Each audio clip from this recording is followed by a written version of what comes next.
Bonjour! Est-ce que tu sais comment on fait pour rester 5 ans, 15 ans, 30 ans avec la même personne tout en gardant la même passion intacte jour après jour? Eh bien, il n'y a pas de recette. Ça dépend des pays, des personnes, des cultures, des générations.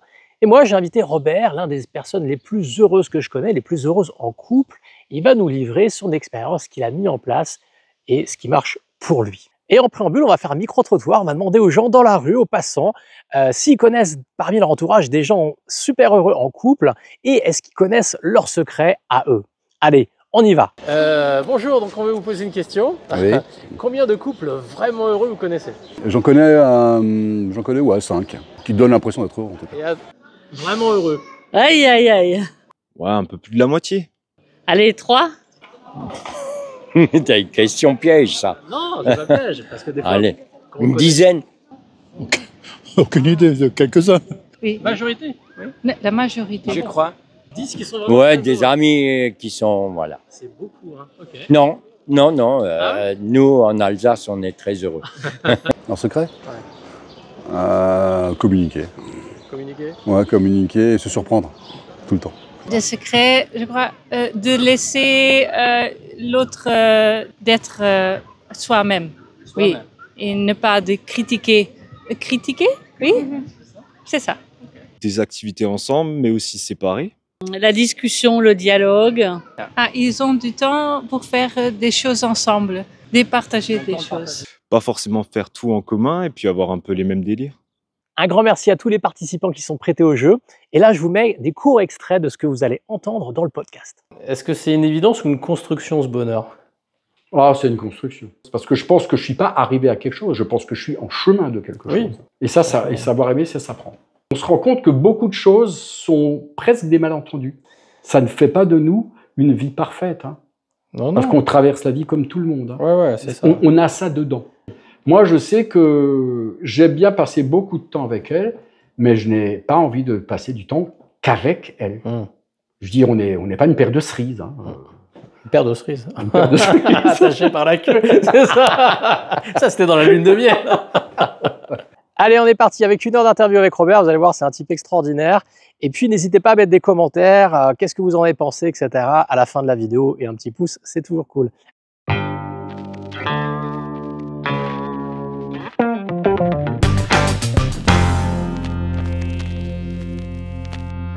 J'ai regardé une vidéo il n'y a pas longtemps sur le bonheur et sur les couples heureux. Et la question qu'un des intervenants faisait, c'est dans la salle, il y avait 300, 400 personnes, il disait voilà, combien de couples heureux vous connaissez? Et est-ce que vous connaissez un couple heureux, 2 couples heureux, 5 couples heureux? Et il se trouve que dans la salle, à ce genre de questions, il y avait quand même très peu de monde qui connaissait des couples vraiment heureux.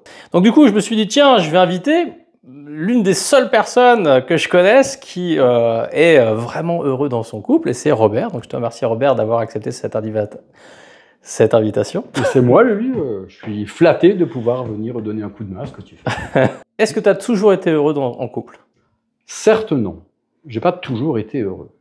Ça dépend de plusieurs facteurs, ça dépend de la personne, et ça dépend aussi beaucoup de sa maturité personnelle.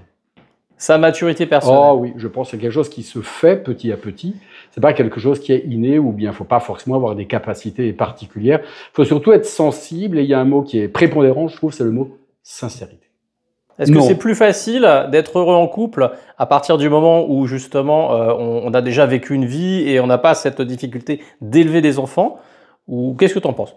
Ben, je dirais que déjà au départ, moi je pense qu'il n'y a pas un système. Parce que s'il y avait un système, s'il y avait une recette spécifique, on pourrait l'utiliser et ça marcherait à tous les coups. Mais tu es là pour nous la donner. Voilà, mais moi j'ai pas de système, j'ai un témoignage et c'est plutôt une sensibilité qui s'est développée.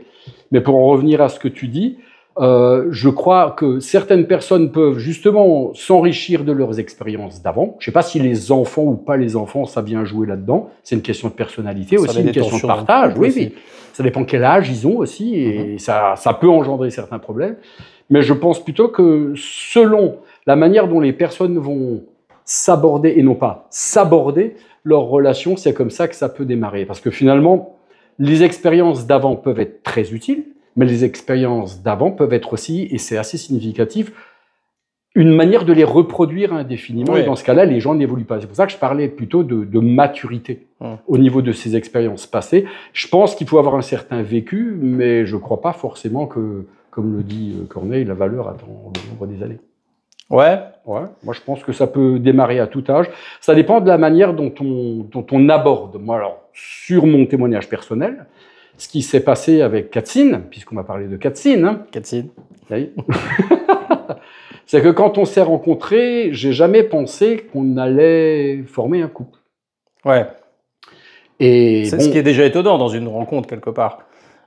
oui, mais le coup de foudre, ça existe, l'attirance, ça existe. C'est pas forcément, je dis pas que c'est une cause primordiale et essentielle, mais c'est pas forcément grâce à ça que finalement une relation après peut se révéler pérenne ou ne pas l'être. Oui, bien sûr. Puis à la limite, ça fausse des fois les choses. Ouais. Surtout que, j'ai envie de dire, la plupart du temps, on passe par un coup de foudre qui fait qu'il y a une attirance mutuelle, qui fait que de toute façon, l'autre, on ne sait pas vraiment qui c'est, parce qu'on est surtout rempli de ses propres désirs, de ses propres pulsions. Alors, excuse-moi de le dire comme ça, mais on ne quitte pas le lit pendant un certain temps. C'est ce que j'appelle la lune de miel. Après la lune de miel, les choses vont se normaliser, on rentre dans la vie quotidienne, et là, les emmerdes commencent. Hein, tu vois, un mois, tout feu, tout flamme, et 30 ans de cendre. Alors moi, je crois que si c'est comme ça qu'on voit les choses, la plupart du temps, c'est comme ça que ça se développe. Mais je crois qu'à la fin de la lune de miel ne doit pas être le début des emmerdes, dans la mesure où la lune de miel, c'est une façon de se rencontrer. Il y en a d'autres. C'est une façon de se rencontrer, mais après, il faut qu'il y ait le lent développement d'une autre relation entre les gens. Mais quand tu parles de lune de miel, façon de se rencontrer, tu parles plutôt de sexualité du coup, ou tu parles juste de la rencontre, d'apprendre à se connaître? Bah, je pense que la sexualité joue son rôle, hein, puisqu'à la base, le but de la nature, c'est comme de faire qu'on se reproduise, n'est-ce pas? Certes. Je pense qu'il est important de savoir comment passer de ceci à cela. Parce que si après l'aquarium du quotidien, ce qu'on appelle la routine, devient un manifeste d'emmerdement, où de temps en temps vont surgir des notions de plaisir, de social au milieu des difficultés, au niveau des enfants, qui effectivement en rajoutent aussi, je pense qu'on n'a pas compris à quoi sert le quotidien. Et comment toi t'as fait alors du coup pour passer de l'un à l'autre? Est-ce que c'est naturel? Est-ce que ça a été un travail? Est-ce que tu l'as appris? Moi, je pense que je l'ai appris. Bon, il y a quelque chose que j'ai développé avec le temps, c'est que je m'observe. Je m'observe beaucoup, je m'observe dans mes réactions, je m'observe dans mes pensées. On pourrait croire que c'est méditatif, hein, c'est la méditation. Mais j'ai appris à regarder ce qui se passe dans ma tête, parce que ce qui m'a toujours étonné, c'est qu'il y a beaucoup de gens qui se préoccupent de leur physique, mais pas beaucoup de leur pensée.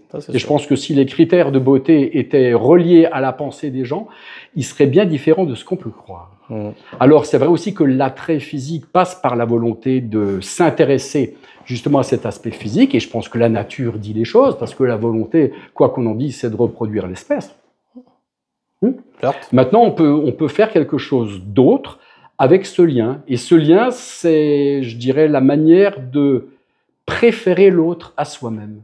C'est-à-dire qu'il n'y a aucune notion de sacrifice, il n'y a aucune notion de « je vais faire des efforts à cause de ci, à cause de ça », ça se passe naturellement. Si on part du principe qu'on a tous un parcours avec des blessures, des choses qui nous ont fait réagir comme ça, avec en plus la génétique qui fait qu'on a des influences, on est en droit de se dire que toutes nos réactions, elles peuvent être dues, par exemple, l'irritation due à la fatigue d'une mauvaise journée, etc. Toutes nos réactions sont motivées par des choses qui nous dépassent un petit peu. Bien sûr. Et par conséquent, être attentif à cela, ça permet de mieux s'intéresser à l'autre, puisque l'autre, vraisemblablement, a les mêmes problèmes que toi. Mais, comme il y a un lien d'affection, qui peut se transformer en amour, parce que je pense que l'affection est quelque chose d'évolutif. Au début, il peut être pulsionnel. La plupart des gens qui disent « je t'aime » disent peut-être plutôt « je te désire ». Bien sûr. Ensuite, il y a tout le catalogue émotionnel, je dirais, un peu de base. Quand je dis de base, c'est pas inférieur, supérieur dans le sens mieux ou moins bien, mais l'émotionnel tel qu'on l'aborde dans notre vie de tous les jours. Et on peut passer alors à des registres supérieurs, des sentiments. Et ces sentiments peuvent encore évoluer à ce que moi j'appellerais l'amour. Et ce que je te disais tout à l'heure, préférer l'autre à soi-même, c'est ce que j'appelle le donner-recevoir. Parce que préférer l'autre à soi-même, ce n'est pas faire des sacrifices ou se dire que ça va pas, je dois pas le faire. On renonce pas à soi. Mais quand on préfère l'autre à soi-même, on est sensible à ce parcours de l'autre. Et le but, dans l'aquarium du quotidien, dans l'aquarium du tous les jours, c'est de faire que l'autre, en fait, se sente de mieux en mieux dans sa vie. Moi, un jour, j'ai dit à Katzin, je dis, avant de t'apporter le bonheur, je vais déjà essayer de t'apporter la paix. que tu rentres chez toi, que tu puisses en profiter, que tu te sentes bien. Et là, il y a une émotion. C'est vraiment une émotion qui est là, elle est en filigrane de ta vie, dans l'aquarium du quotidien, et qui n'a rien à voir avec les difficultés, avec les maladies, avec les drames, avec les petits bonheurs.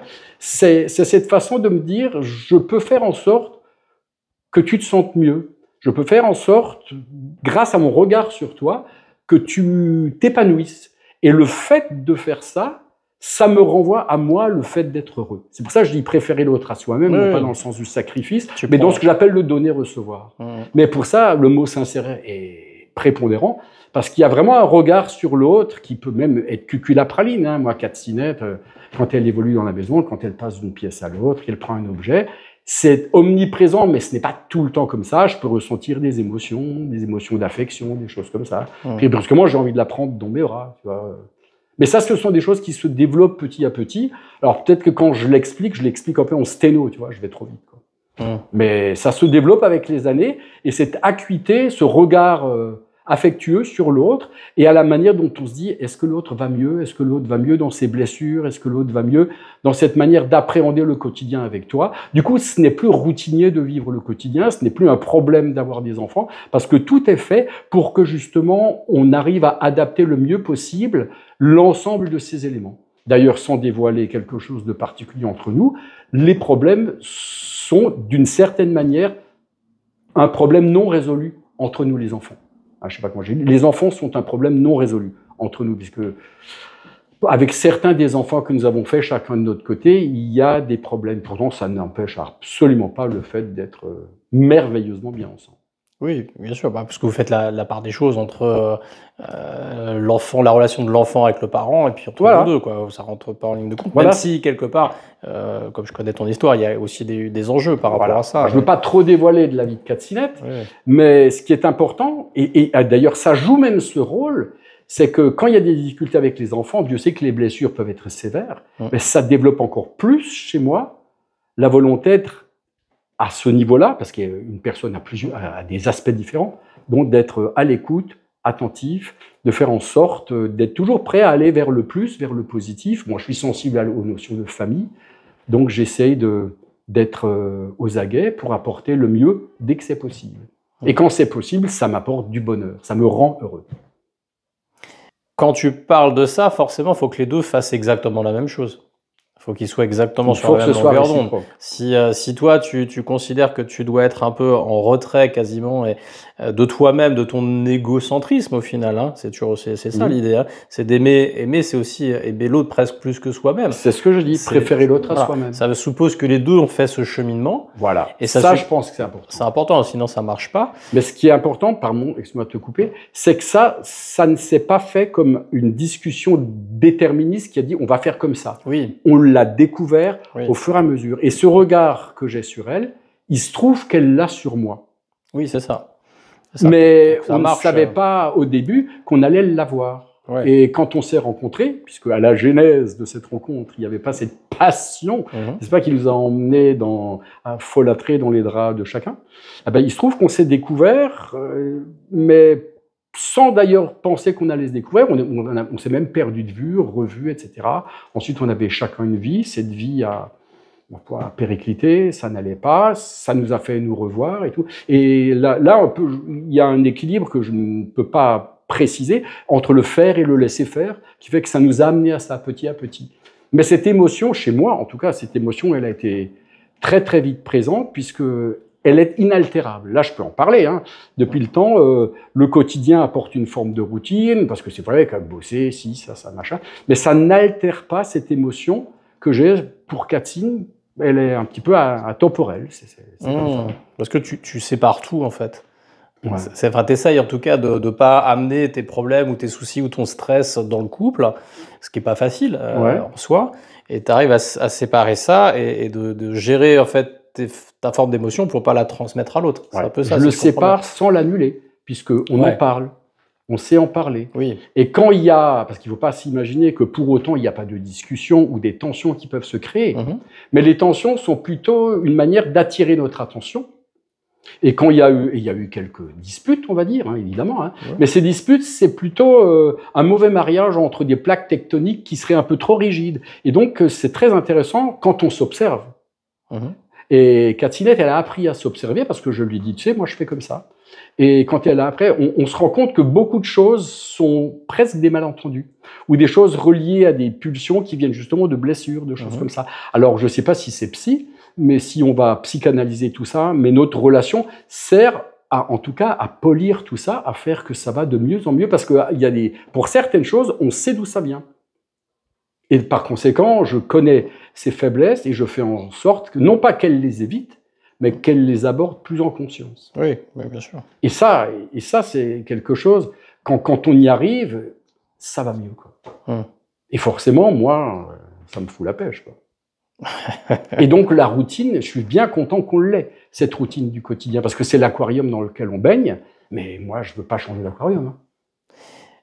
Vous avez mis combien de temps en fait à arriver à ça? Parce que ce qui est intéressant à conclure. Non, à conclure, pas mal d'années en fait.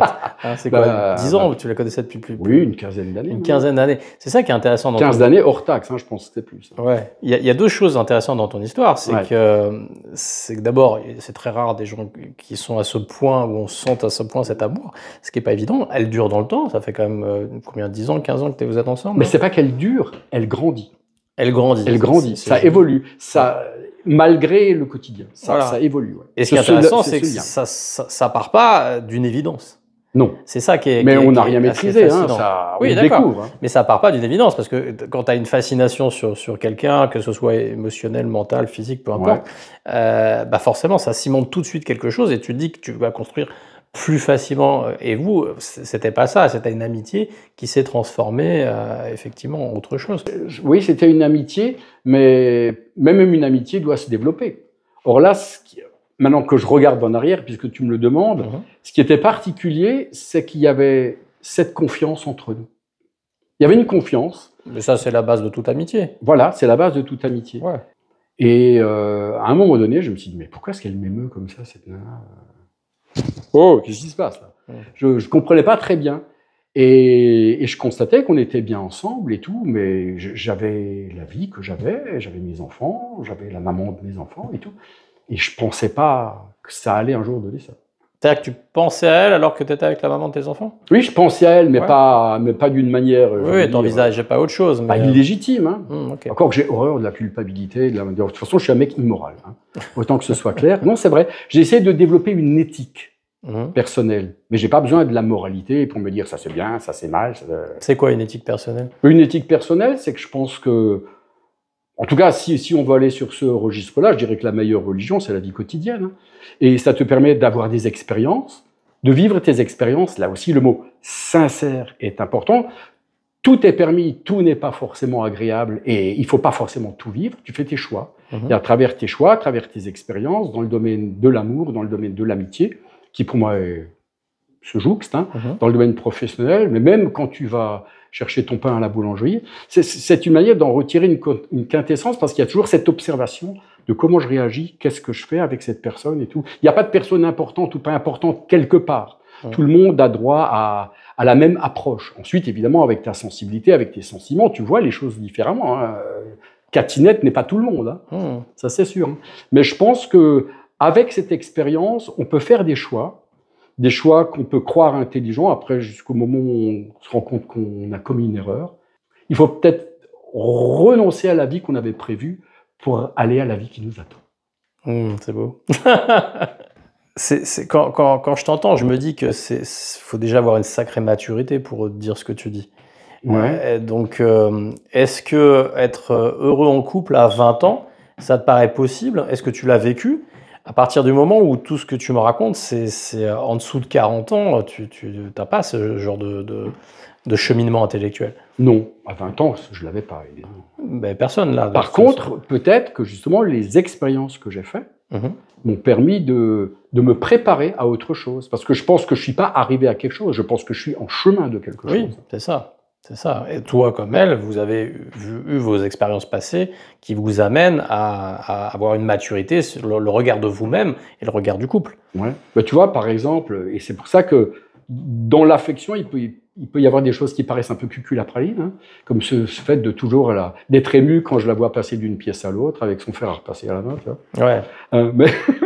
Mais vrai, mais elle est émue quand tu prends un tournevis et que tu passes. Entre nous, rien ne tournevis, monsieur. Oui, d'accord. Non, mais par exemple, là, elle a eu, sur le plan professionnel, une bonne nouvelle. Ouais. On a décidé de se faire un petit resto samedi, mais on est tous les deux en effervescence parce qu'on va se retrouver en tête-à-tête samedi. Ouais, là, on a 15 ans et 16 ans. Hein. Ouais. C'est ça qui est chouette, c'est de conserver ça. Je ne sais pas si on le conserve ou si on le développe, parce que je fais quand même une différence entre cette lune de miel et ensuite cette manière de cultiver ça avec, je le répète, le fait de se dire qu'on a envie que l'autre aille de mieux en mieux dans sa vie. Et pour ça, on a le quotidien, qui n'est pas chiant si on ne se cantonne pas qu'à ça. Mais c'est un regard sur l'autre, et quand on a le bonheur que j'ai d'avoir le regard réciproque sur moi, il y a le développement de quelque chose de beaucoup plus lent. Hein. Il faut être un jardinier patient, hein, parce que si tu trépignes autour de la plante, elle poussera pas plus vite. Par contre, tu fais attention à la terre, tu mets de l'engrais, tu mets de l'eau quand il faut, tu fais attention, le soleil et tout. Tu prends soin de ta plante. Est-ce que tu n'as pas un rôle de psy en faisant ça? Oui, mais je pense que l'effet miroir est important, et parce qu'on n'est pas acteur et spectateur de sa propre vie. Donc je pense qu'avec l'amour, avec la confiance, c'est pour ça que si c'est pas sincère, laisse tomber la neige. Quoi. Ben, je pense qu'avec ça, on a aussi plus le courage de se regarder. Parce que moi, une des choses qui m'est apparue, c'est que je pensais me connaître, quel hubris. Hein. Alors qu'en fait, je fais des tas de choses qui peuvent être agressantes, non pas agressifs, parce que je n'ai pas une nature méchante, mais agressant pour l'autre, alors que je ne le remarque pas. Parce qu'elle te l'a dit? Oui, mais aussi parce qu'elle ne me l'a pas forcément dit, mais je l'ai remarqué à ses réactions. Ah, ok. Parce que tu es très à l'écoute de ses réactions, du coup, tu te dis, ah, il y a un truc qui va pas. Ça, c'est important. On ne parle pas qu'avec la bouche, hein, quand on est près de l'autre, et on n'écoute pas qu'avavec les oreilles. Hein. Je pense que c'est une manière d'écouter avec tout son corps et avec son cœur. Hein. Et en disant certaines choses, je voyais ses réactions, parce que je suis attentif à elle, et je me suis dit, mais pourquoi elle réagit comme ça? Et puis tu ne le vois pas. Hein. C'est comme si tu étais dans une pièce que tu penses connaître par cœur, et un jour tu regardes un truc, tu dis, mais merde, je savais pas que c'était là, ce truc-là. Et parce qu'elle est très sensible, ou parce que toi tu es très sensible, ou parce que tous les deux vous êtes très sensibles? Parce que... Moi, je pense qu'il faut de la sensibilité. De l'hypersensibilité, je crois pas. Parce que l'hypersensibilité, c'est de la fragilité. Parce que tu es très vite en souffrance. Je crois qu'on aime quand on sent qu'on aime. Hein. Et il faut se méfier au début de tous ces je t'aime qui sont reliés à des émotions qui ne sont pas forcément très profondes. Je ne dis pas que l'émotion est forcément menteuse, hein, mais c'est ce que je disais en préambule, le je t'aime alors que j'ai envie de toi, oui, c'est pas pareil. Ce sont des choses qui sont liées à ce que j'appelle la lune de miel. De toute façon, c'est comme toute expérience, c'est comme l'expérience de la douleur. Tant que tu n'as pas eu très très mal, c'est parce que c'est la douleur. En tout cas, si une fois que la lune de miel est passée, je t'aime plus, c'est qu'il y avait quelque chose qui n'était pas dans à sa le désir, place. voilà, qui était juste dans le désir. Voilà. Et le désir est très bien. Mais il faut savoir ce qu'est le désir, ce qu'est l'émotion, ce qu'est le sentiment et ce que moi j'appelle l'amour. Je fais une espèce de hiérarchie comme ça, comme s'il y avait des strates. Mais il y en a une, avec des strates, des strates. En tout cas, je pense que tout est relié parce qu'en même temps, le désir n'a pas disparu, en même temps, l'émotion n'a pas disparu, mais c'est quelque chose qui se développe. Mais c'est vrai que quand la plante se développe, elle n'annule pas la racine, elle n'annule pas les premières feuilles. Quoi. Même si certaines tombent. Mais je crois que c'est bien que certaines tombent. Par contre, si ton repère, c'est la lune de miel, il y a des risques que ça ne se passe pas bien après. Si, j'ai pas entendu Si ton repère, c'est la lune de miel, si cette intensité que tu sens pour toi, c'est « oui, ça veut dire que je l'aime », il y a de gros risques que tu sois déçu après. Parce que ça ne reste pas. Oui, mais il y en a qui sont amoureux de l'amour, qui sont amoureux de ça. Oui. Il y a des gens qui à la limite, quittent l'autre pour revivre ça éternellement. Voilà. Mais de la même manière qu'on change de bouteille. Hein. Mais on va les boire tout le temps. Et moi qui faisais avant une petite allégorie avec le jardinier, je pense que la lune de miel, ce serait un peu comme un germe, un bourgeon, quelque chose que tu mets en terre. Pour que la plante se développe, à un moment donné, si tu creuses, le bourgeon, il a disparu. Je pense qu'effectivement, la graine, la lune de miel, la fougue, l'ivresse, fait qu'il ne faut pas se tromper d'ivresse. Je pense qu'elle doit disparaître pour qu'autre chose puisse apparaître. Ensuite, tu es sensible, tu le développes pas. Bah, tu le contrôles pas, de toute façon. Non, ça dépend des gens. Et puis, tu peux pas être en osmose non plus sur ça, avec l'autre. En fait, on ne contrôle jamais rien, mais on le continue, quoi. Si tu avais 4-5 clés à définir qui montrent ton chemin et ce que tu mets en place naturellement, tu donnerais quoi? Avec une hiérarchisation, si c'est possible. À la base de tout, la sincérité totale. Ouais, ça c'est numéro 1. Sincérité totale, ça veut dire avoir la capacité de commettre des erreurs. Je dis pas se tromper, parce que derrière se tromper, il y a toujours le se tromper. Mais c'est pas pareil, sincérité. Ouais. Non, mais je veux dire, la sincérité ne signifie pas qu'on ne commet pas d'erreur. Pour moi, ça fait partie de la sincérité. Ah bon? Okay. Se remettre en cause. Sincère, c'est juste être vrai, quoi. Voilà, être vrai. Être vrai. Ouais. Okay. Être vrai. Ensuite, je le répète, donner, recevoir, préférer l'autre à soi-même. Ouais.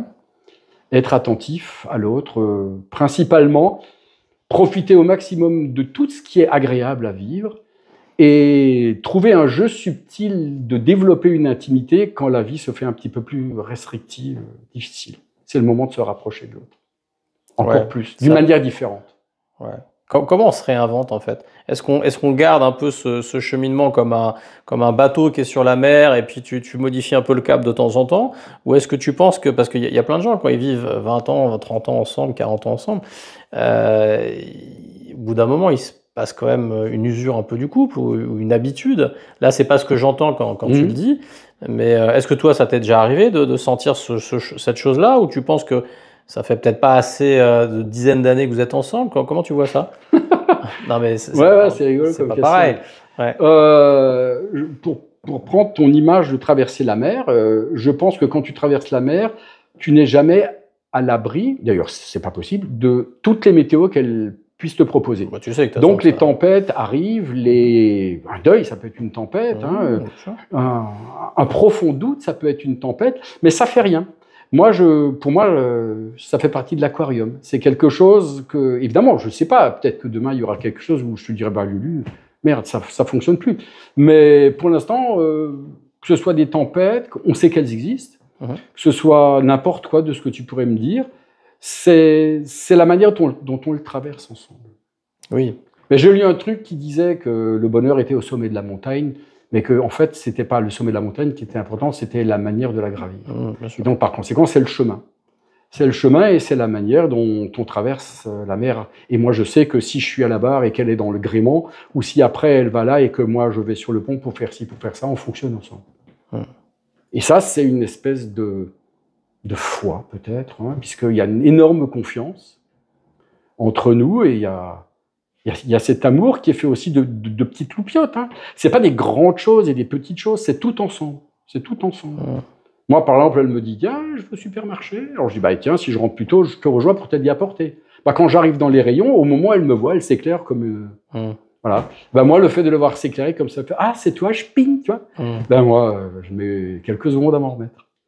Et ça, c'est cucul à praline, mais c'est comme ça. Ouais, mais t'as l'impression t'as 15 ans, effectivement. Quand je la prends dans mes bras, je suis tout machin. Ouais, c'est ça qui est chouette. Ouais, mais ça, c'est un peu atemporel, j'y suis pour rien. Et elle non plus, je crois. On en profite. Et après, puisque tu parlais du quotidien, oui, il y a des moments où on se fait chier, c'est pas bien, elle a des emmerdes au bureau et tout. Ça change rien à ce qu'il y a autour. Ouais. La vie, elle est casse-couille, elle est emmerdante, il y a ci, on a des emmerdes et tout. Ouais. Ça change rien, mais ça n'altère pas ça. Si ça nous le fait oublier, c'est très sommairement. Et est-ce que vous êtes fusionnel, vous partagez tout le temps ensemble, ou est-ce que chacun a son petit jardin secret? Comment tu vois cette idée de passer du temps ensemble? Est-ce que c'est une question de personnalité, de tempérament, ou c'est nécessaire? Et dans quelle proportion? Comment tu vois ça? Moi, je sais que j'aime bien passer beaucoup de temps avec elle, mais je n'ai pas envie de passer du temps qu'avec elle. Je veux dire, on n'est pas une paire de cerises. Une paire de cerises. Une paire de cerises. Attachée par la queue, c'est ça. Ça, c'était dans la lune de miel.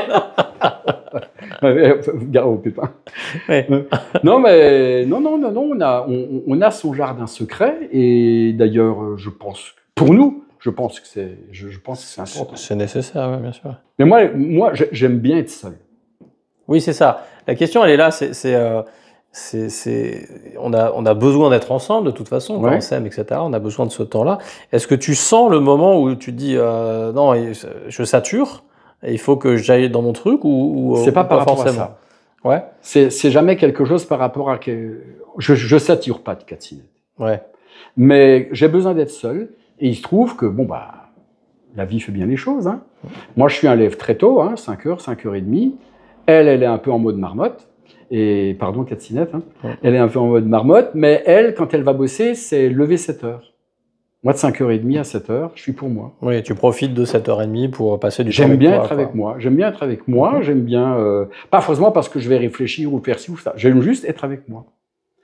Comme je m'observe, j'aime parfois faire le point. Et en hiver, je reste même dans le noir chez moi. Je ne mets pas de lumière, ça m'emmerde. Ouais. Je vais dans mon salon, qu'à ce moment-là, j'appelle ma petite chapelle. J'aime bien rester avec moi. J'ai besoin de ça. J'ai besoin de cette respiration. Donc tu fais de l'introspection, du coup, ou tu fais une activité? Non, je ne fais pas spécialement de l'introspection, dans la mesure, en tout cas pas dirigée, mais je crois que je l'ai développé avec le temps, oui, comme une forme de méditation personnelle.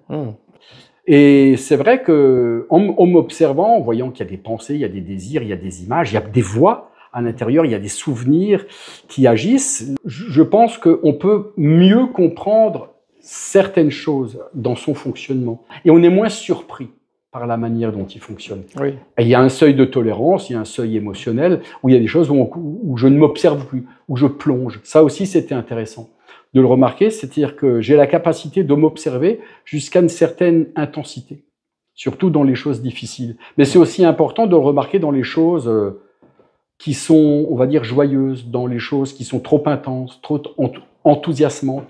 Dès qu'on se perd, parce que la chose nous a entièrement intégrés, je trouve que quelque part, même si c'est très agréable, il y a quelque chose de non maîtrisé qu'il faut revoir, qu'il faut remarquer.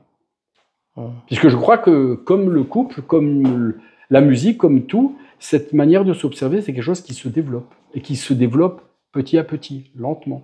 Oui, et puis parce que tu as une appétence à ça. Ouais. Et si tu t'observais pas, est-ce que tu aurais la même capacité à être en couple que ce que tu as? Est-ce que c'est cette observation qui te permet d'être autant à l'écoute de l'autre?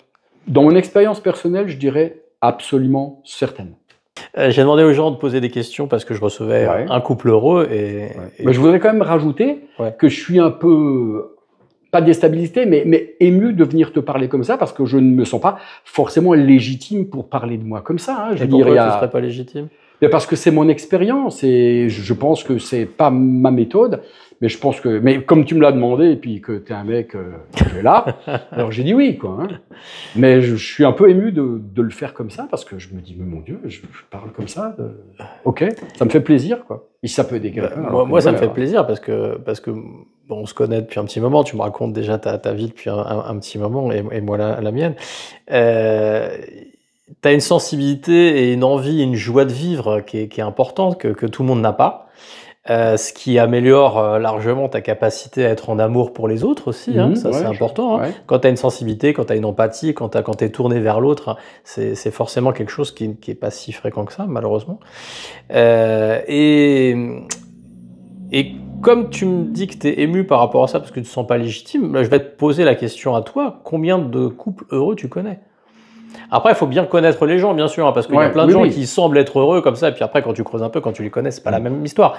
Mais combien toi, t'en connais? 2. Bah tu vois, c'est pas légion non plus. Donc, quand tu me dis que tu te sens pas légitime, t'es vachement légitime quand même. Mais je me sens pas légitime dans le fait de donner comme ça. C'est pas des recettes, c'est ma vie. Mais il n'y a pas de recette, c'est ton expérience. Oui, voilà, c'est juste mon expérience. Il n'y a pas de méthode. Non, mais de toute façon, s'il y a une méthode, comme tu l'as dit au départ, tout le monde l'aurait. Si tant est qu'ils la cherchent et qu'ils la lisent et qu'ils ont envie de comprendre aussi, hein, ça aussi, c'est un autre débat. Hein. On va dire 2, j'en vois pas plus. Ouais, c'est pas si fréquent. Maintenant, je connais des gens qui sont plus ou moins bien, ou plutôt bien. Oui. Mais beaucoup plus qui sont pas bien. Bah, la majorité. Quand je discutais avec une copine sur le sujet, elle me disait que ils étaient dans la crise de la quarantaine, hein, entre 40 et 50, c'est là où un moment particulier de ta vie, où tu as déjà construit quelque chose, tu as eu des enfants, tu as une maison, tu as eu ta carrière, et puis tu te dis, merde, j'ai déjà passé la moitié au moins de mon temps sur cette planète, et tu te poses des questions sur la suite. Qu'est-ce que tu vas faire? Et il y a une remise en question. Quand c'est comme ça, parfois, parce que c'est pas si facile que ça de vivre à deux. Toi, quand t'entends, c'est une évidence, mais ça l'a pas été dans toutes tes relations. Moi, je suis heureux. Hein.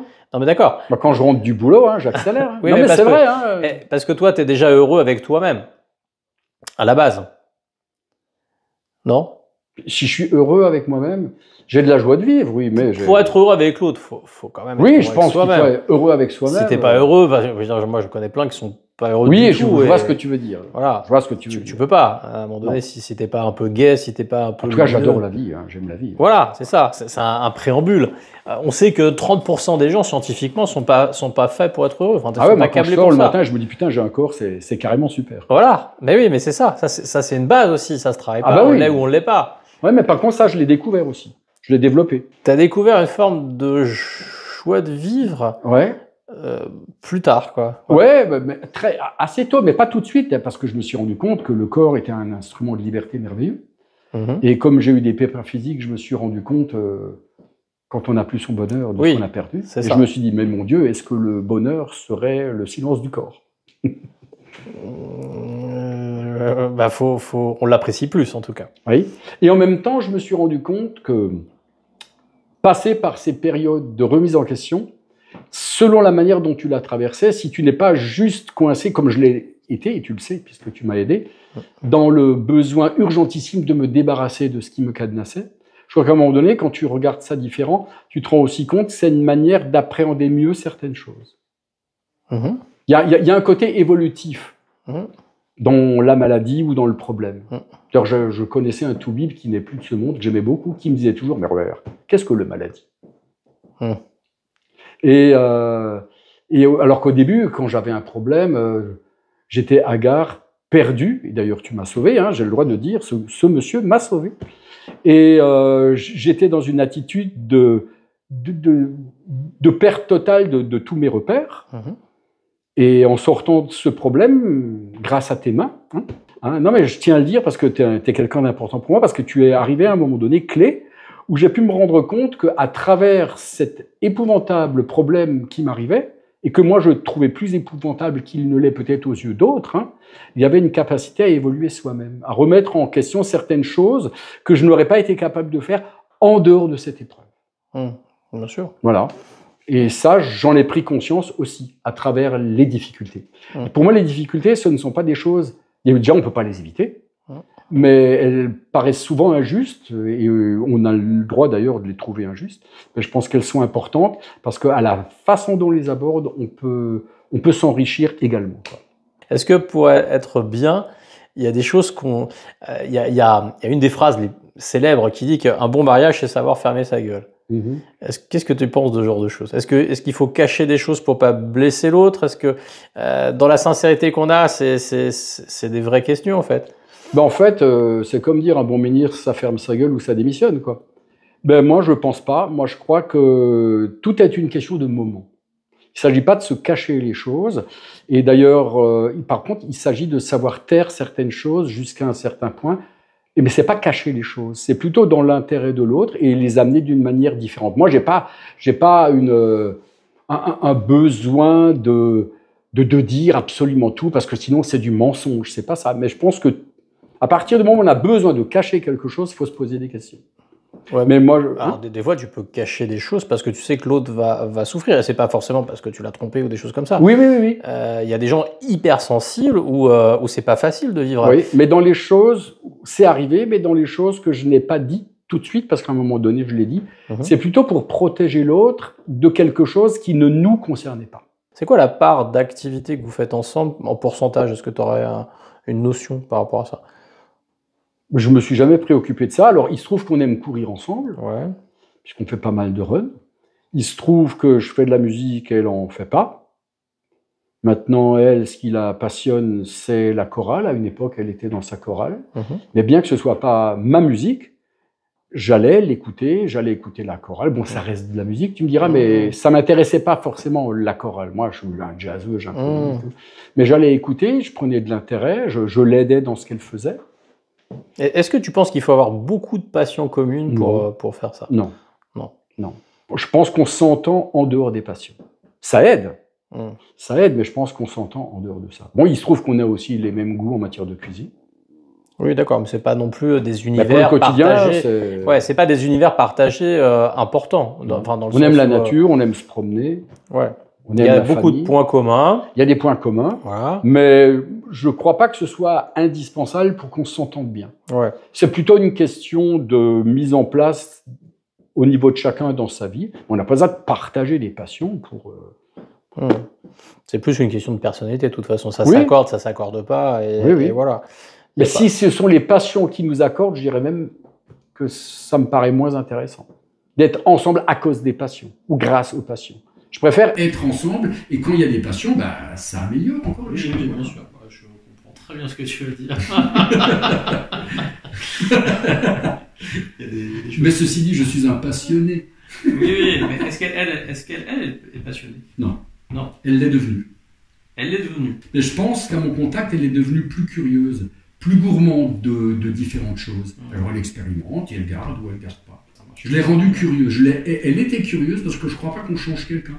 Mais je crois qu'on peut réveiller ce que quelqu'un a déjà en soi. C'est ça. Et je pense que Katsinette est devenue plus curieuse. Oui, pour plein de raisons. Les gens, naturellement, de toute façon, sont curieux. Est-ce qu'une rupture veut dire une séparation de corps et de vie, ou est-ce qu'une rupture veut dire une coupure dans la relation? Je pense qu'il peut y avoir des ruptures physiques, c'est-à-dire vraiment on va chacun de son côté, et on peut en retirer quelque chose. Pour moi, une séparation n'est pas forcément une fin d'histoire. Oui, moi, c'est qu'il y a un désaccord quand même profond en général. Un désaccord où parfois la vie impose d'autres choses. Avec Katsinette, à un moment donné, on s'était perdu de vue, pas vraiment complètement, mais on s'était bien éloigné l'un de l'autre. Oui, mais vous n'étiez pas ensemble. Non, mais ça fait rien. Il y avait quand même une histoire qui se tissait déjà. Et on s'est perdu de vue parce qu'elle avait peur, parce qu'elle était mariée, elle avait peur, et puis moi j'avais ma vie et tout.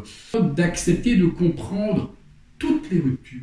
Parce qu'il y a des ruptures qui ne sont pas des cessations, mais qui sont des choses évolutives, des pauses, ou des nécessités de prendre du recul, qui passent parfois par des décisions qui peuvent, sur le plan extérieur, paraître un peu brutales. Séparation, je vais pas. Mais une histoire n'est pas finie pour ça, elle peut au contraire signifier qu'il y a un chemin d'évolution. C'est la manière dont les réconciliations ou dont l'harmonie se recrée après. Moi, je crois que c'est important.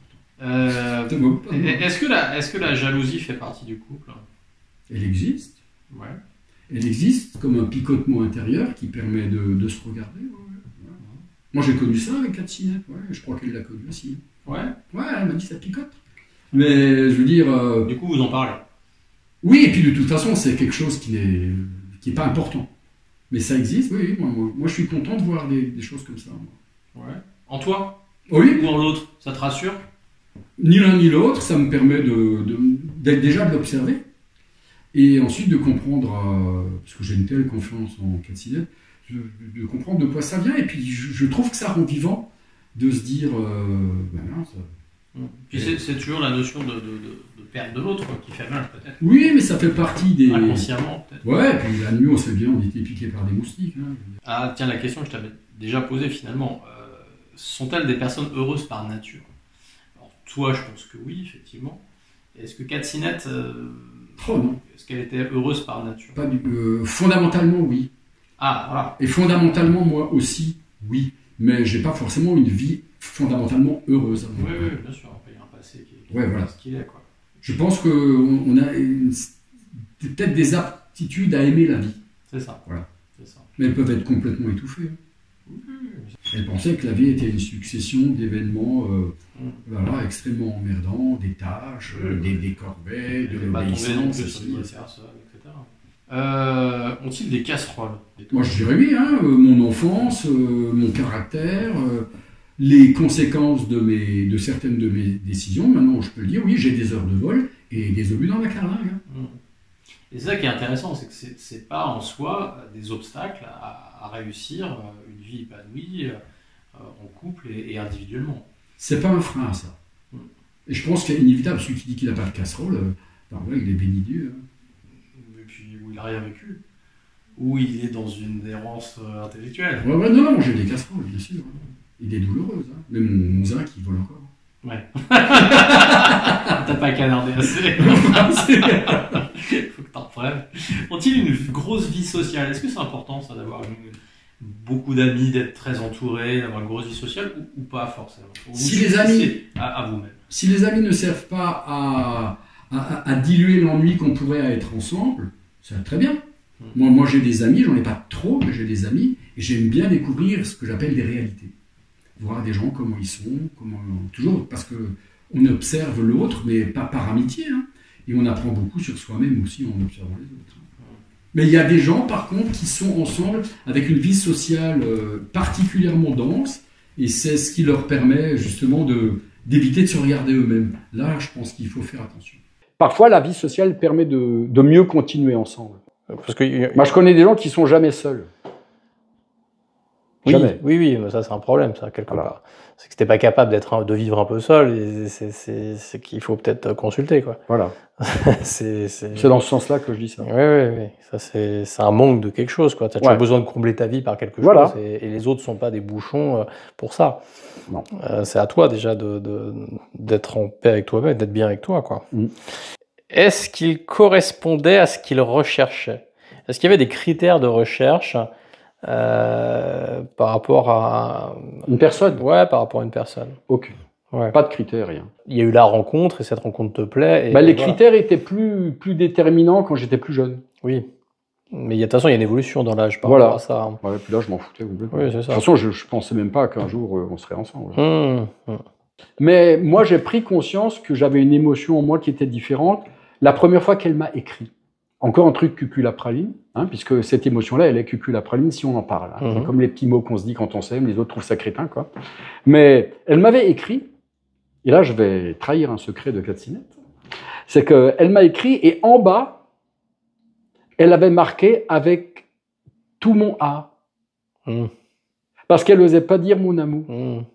Et elle avait écrit un A qui me faisait penser à quelqu'un qui est comme ça. Elle avait une manière de... Et je me suis dit, c'est extraordinaire à quel point, en ne voulant pas se montrer, elle s'est déshabillée devant moi. Et là, moi, j'ai pété un câble. Mais ça m'a complètement ému. C'est cette authenticité et... voilà. Je sais pas la façon que tu le perçois aussi. Donc moi, je l'ai perçu. Ouais, ça m'a complètement retourné. Complètement retourné.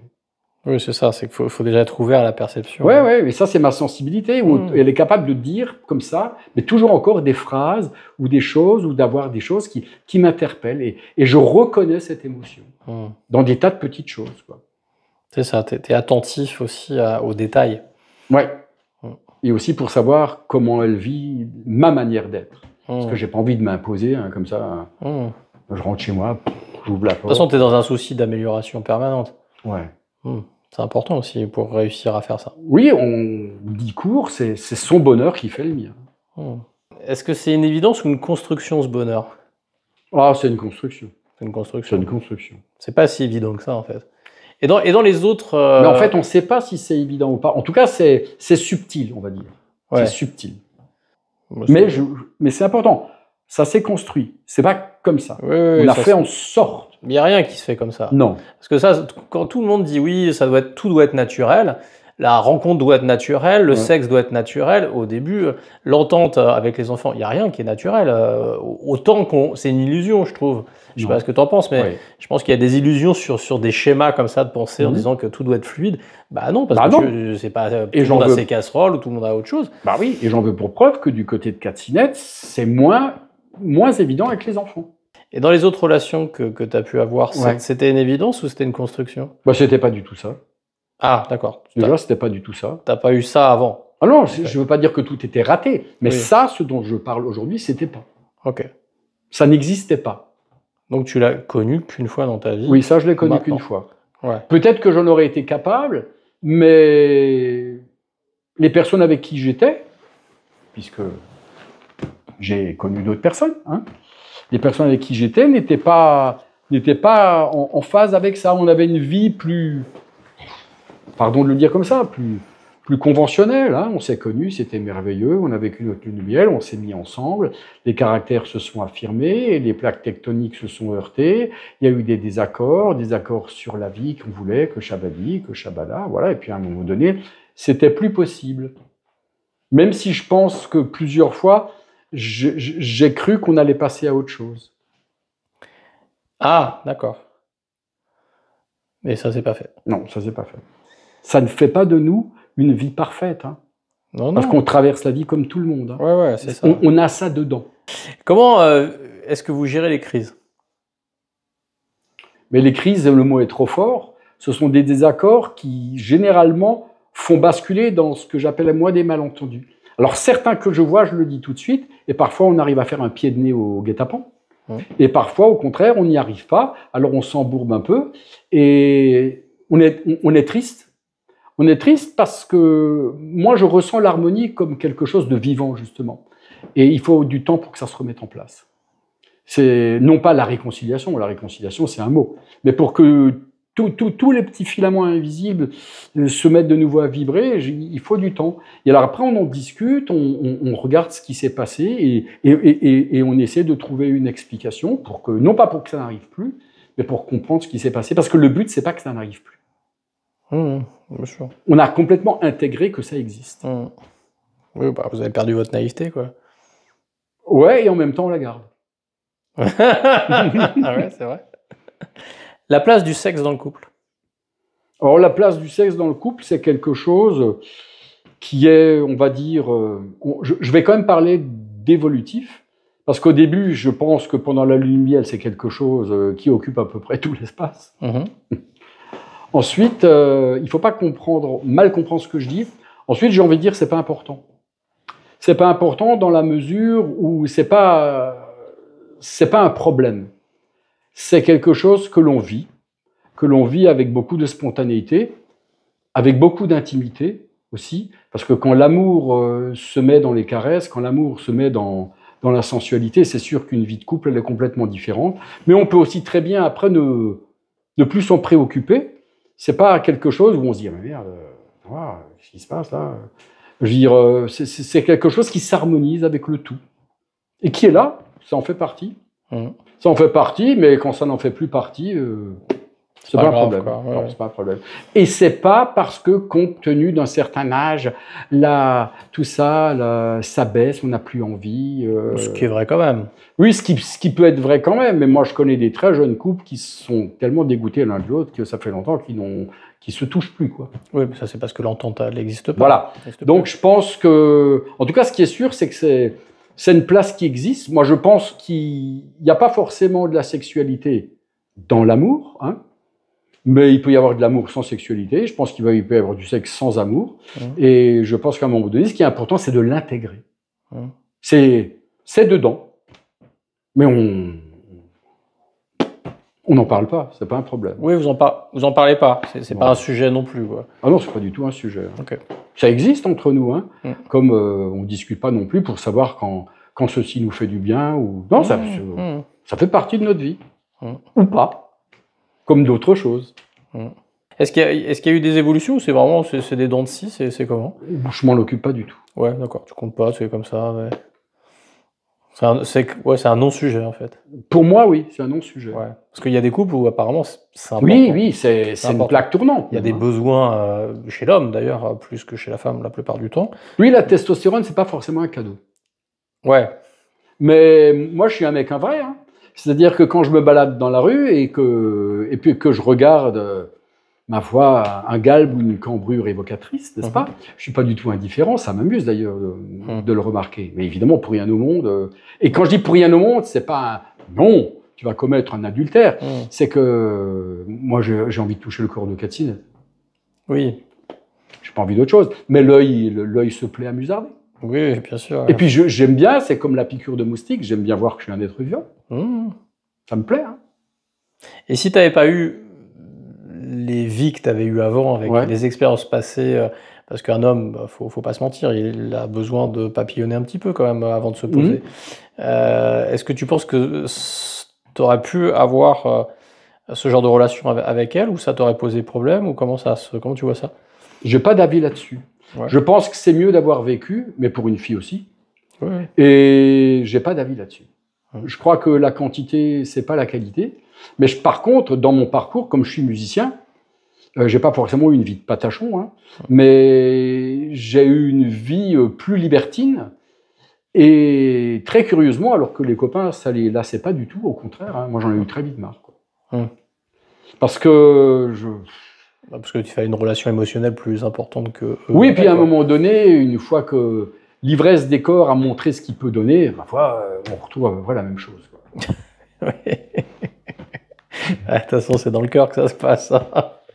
Ça se passe pas que dans le physique. Oui, enfin pour moi c'est comme ça. Oui, il y en a d'autres qui sont dissociés aussi. Il y a des gens qui. Mais je pense que cette recherche frénétique de la lune de miel fait qu'on a peut-être tendance, et ça c'est dommage, à faire du mal parce que c'est une évolution qui, ne se faisant pas, on va la papillonner. Et si on est avec une personne qui est plus mûre ou qui est en demande d'autre chose, je pense qu'on peut créer des blessures en l'autre, et ça, il faut absolument l'éviter. Je trouve qu'il n'y a rien de plus dégueulasse que de faire croire à quelqu'un qu'on l'aime sous prétexte de vouloir juste la consommer comme un produit.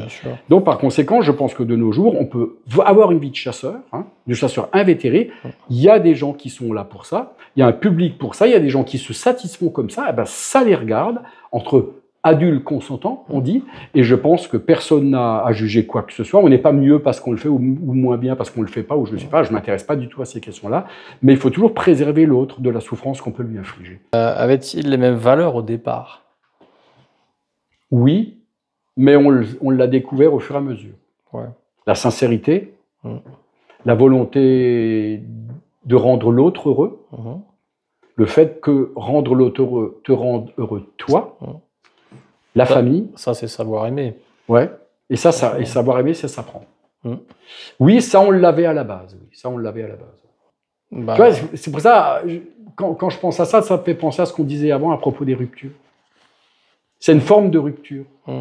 La peur inflige des ruptures, les croyances, oui, bien sûr. La religion, la et puis l'anticipation d'un futur qui n'existe pas. Voilà. Aussi. Mais de toute façon, anticiper un futur, c'est toujours avoir peur de quelque chose qui n'existe pas. Exactement. Et donc, c'est pour ça que ça crée des ruptures. Alors, la personne qui a dit ça, et je dis oui, je crois que certaines ruptures sont évolutives. Ça donne la possibilité d'aborder ses propres peurs. Et quand le lien est là, personne ne peut le couper. Moi, je sais qu'un jour, on avait eu comme ça une période, c'est avant qu'on se mette ensemble, où il y a eu on va appeler ça des tergiversations. Puis un jour, je me suis promené sur un parking et j'ai vu sa voiture. Et juste de lire sa plaque d'immatriculation, j'étais par terre. Et je me suis dit, bon, voilà, il y a quelque chose. Si à tous les étages, voilà, que je vois pas. Ça reste, tu vois, ça reste. Mais il faut accepter ça fait partie du chemin. Je trouve que c'est ni un obstacle, ni quoi que ce soit. Allez, on va dire que c'est les douleurs de l'enfantement. Les douleurs de l'enfantement. Ouais, jusqu'à ce que la relation naisse, quoi. Ouais, c'est beau. Bon, bah écoute, on va conclure sur tout ça. Bah, au plat. Bah écoute, ça m'a fait plaisir que tu nous livres de toi-même, et de ton histoire et de ton couple, et que tu nous donnes effectivement peut-être pas tes clés, mais ta façon de le vivre, et ta façon de le percevoir, et de ce que tu as compris aussi, de la vie et de l'amour, parce que au final, faut comprendre aussi 2-3 choses pour que ça se passe bien. Sinon, tu le vis et si tu comprends pas les choses, je pense que tu vis, mais tu le fais pas perdurer. Oui. Il y a cette histoire-là où tu vas pas dans la recherche de ça, quoi. Absolument. Et du coup, je me dis que, en t'entendant, que chacun perde un peu de lui pour mieux avoir du plaisir. Mais je dirais même que il se perd pas, il se retrouve. Parce que en perdant de toi, ça voudrait dire que tu annules des parties de toi, alors que là, au contraire, tu trouves des parties de toi que tu connaissais pas. Ouais. Bah alors moi aussi, je vais te dire merci, Lulu. Parce que moi, je sais pas si j'ai des clés, mais en tout cas, j'ai une expérience que j'ai voulu partager parce que effectivement, si on peut trouver ça intéressant, je veux bien le faire, mais c'est la première fois de ma vie que je fais ça, et je l'ai fait parce que c'est toi. Oui. Ça, je tiens à le dire encore. C'est par amour, puisque amour, amitié, pour moi, c'est à peu près pareil. Je l'ai fait parce que c'est toi. Ben, je te remercie beaucoup. Et moi, je t'ai invité parce que je trouve que c'est un message. Il y a beaucoup de gens qui se cherchent eux-mêmes et qui se cherchent dans le couple. Il y a beaucoup de questions que les gens se posent. Il y a beaucoup de gens qui sont pas bien. Et en cabinet, forcément, quand je reçois des gens, c'est des gens qui sont quand même dans la souffrance de leur corps et tout ça. Mais parce que tout ce que tu racontes, c'est pas si fréquent de l'entendre. Et les gens se posent peut-être pas forcément les bonnes questions, les bonnes réponses, ou en tout cas, ils n'ont pas forcément ça. Et je pense que tu livres ton expérience qui permet de réfléchir à ça. Au moins, ça donne un point de départ de réflexion sur soi-même et sur ce que c'est qu'un couple qui fonctionne et qui est agréable à entendre, en tout cas. Ah bah c'est chouette. Ça marche. Bah, Voilà. écoute, je te remercie. C'est moi. Salut. Merci Lulu. Bye bye.